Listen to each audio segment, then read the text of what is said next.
ating mga solid Ay, PDP. kasama namin si Sir eh. Ito, siya. dito Nag-vote muna kayo. sa Makati. Sir, no? Ito muna kayo. Dito kayo. Bigyan natin yung pagkakataon kay Sir. No? Ayan, ano po, muli isang magandang umaga po sa ating lahat. Ako po ang inyong pong Kuya Julius J.D. Disamboron, miyembro po ng ating natatanging partido, Demokratiko Pilipino, PDP Laban, ng ating pong butihing Pangulo, Rodrigo Roa Duterte. Kasama po ng ating pong butihing Senador Kuya Bongo, Mr. Malasakit.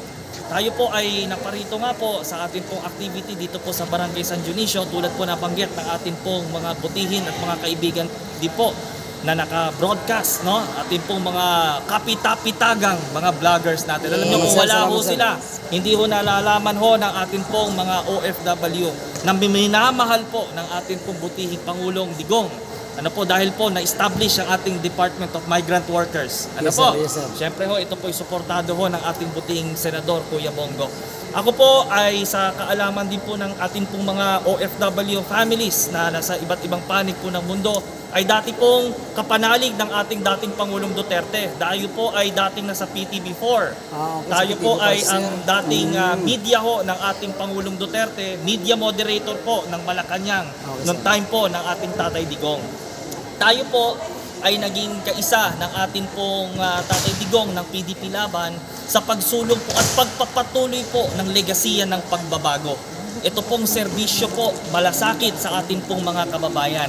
Kaya nung tayo ho ay lumahok po sa Halalan 2025 dito po sa lungsod po ng Parañaque sa Distrito 1 bilang City Councilor aspirant, bilang member at bilang tumatakbo po sa ilalim po ng PDP Laban.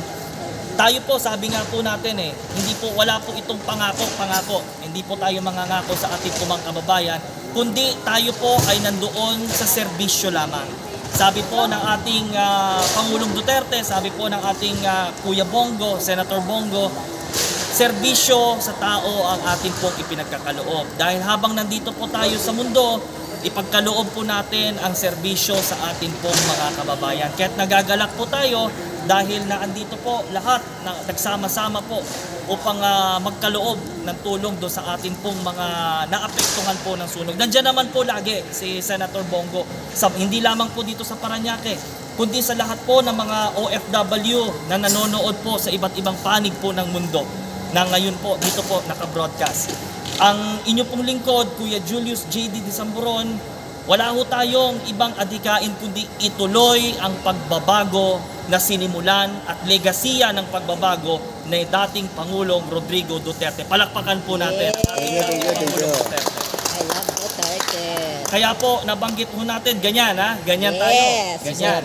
Siyempre, ang ating pong mga kasama ho nating mga vloggers po na nandito po ngayon, ito po ina-acknowledge ho natin sila bilang dati rin ho akong media, bilang nasa television ako. Alam nyo naman, noong time natin, di ba? Medyo ganyan na ng media at vloggers. Pero ho, bilang nagsusulong po ng public information, hindi lang ho dito sa Parañaque, sa District 1, kundi sa buong bansa ho, dahil katuwang ho tayo ng PDP Laban National, napakahalaga ho ng role ng social media.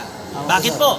Dahil ho ang social media sa makabago hong panahon, pwede ho nating itaguyod ang public information system. Palakpakan nyo ho ang inyong po mga sarili. Bakit ho public information? Bilang tayo ho ay nasa linya ho ng komunikasyon, ang tulong ho ng public information, lalo ho kapag ho may kalamidad. Pag may kalamidad, nandyan ang social media. Gamitin natin ang mga social media para ipalaganap, ipabatid sa taong bayan na ganito ang mangyayari, may paparating na namang bagyo. Sana yung, nasan kaya yung, wag na tayong maghanap kayo nasan na yung, ayun, may doon, ayun, di ba? Kaya ho, nandyan ho ang social media, ayan, may mga nagla-live, basahin lang natin yung isa, si Team Zara Ju, hi sir, solid tatay. Solid tatay Digong. Yes. Ayan, solid Duterte po tayo. Solid PDP po tayo. Kaya tayo bilang mga maisog. Ano ho ang atin hong patuloy na ipaglalaban? Ituloy ang pagbabago para ho sa bayan. Again, para sa bayan, hindi para sa sino man. Sir, pwede magtanong sir, sir. Sige, sir. Personal, ano nyo po, personal komento nyo po sa nangyayaring hearing ngayon sa Nako. Quadcom at sa Office of the Vice President. Personal nyo lang, sir. Okay. Anything na Sige. masasabi nyo po. Alam nyo naman, nandun tayo sa Senado, nung hearing nun sa Senado. Hapon, sir. Tapos meron din tayo kahapon sa Quadcom. Isa lang ho ang mababanggit natin dyan. Isa lang ang komento natin dyan. Ayaw nyo bang maging maayos ang ating komunidad?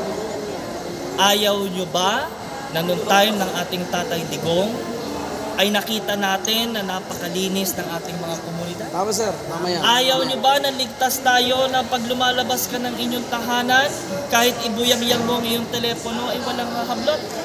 Ayaw tama nyo yan, pa sir. po ba yun? Eh tayo naman po dito sa ating mong bayan, wala ho tayong inasam at wala hong leader na gusto hong masira ang kanya pong bayan. Ano po? Lalo ho nung dumating ang Tatay Digong. Nung dumating ho ang dating Pangulong Duterte. Isa lang ho ang binabanggit ho niya sa ating hong mga kababayan. Huwag kayong pumasok sa illegal na gawain dahil masisira ang buhay ninyo. Ayan. At isa pa ho, ang sabi ho ng ating Tatay Digong, ano pa ho yun? Ay baka ito na ang huli ninyong Merry Christmas. Kaya ho, medyo ingat-ingat na lang ho. Alam Ano ni ho. Sir, eh, no? Pero ang isa lang ho masabi ko, my God. I hate drugs. Ulit-ulit, my My God. God, I hate drugs. Yan. Eh tayo ho, kung ano ho ang atin hong adikain bilang partner for change noon pa hong time na ng Tatay Digong, ay itutuloy ho natin ho yan. Sa awa ho ng Panginoon, kung ano po ang mangyari, sa awa ho ng Panginoon, itutuloy po natin yan, saan man po tayo makarating. Ano po? Muli, nagpapasalamat po tayo sa panayam na ito ng at ang dami, 1, 2, 3, 4, 5 times 100. Doble pa, up and down, and times the whole world. Worldwide, nationwide. Ako po ay nagagalak po dahil isang karangalan po sa akin na ma-interview ng mga maisog na ito na nasa aking harapan. Muli, isang karangalan po, Julius J.D. Disamboron po ng District 1 ng lungsod po ng Parañaque. Kaisa nyo po sa pagbabago, Julius Disamboron para sa bayan. Yan ang sinasabi ko nung reporter pa ho ako ng PTV4 para sa bayan. Maraming salamat. Galing. Ayan, narinig po natin, mga kababayan po natin ang personal. Follow ha, follow lahat. Follow lahat ha. Share, follow. Mga vloggers. Sige. Oy, papicture. Para i-send natin sa mga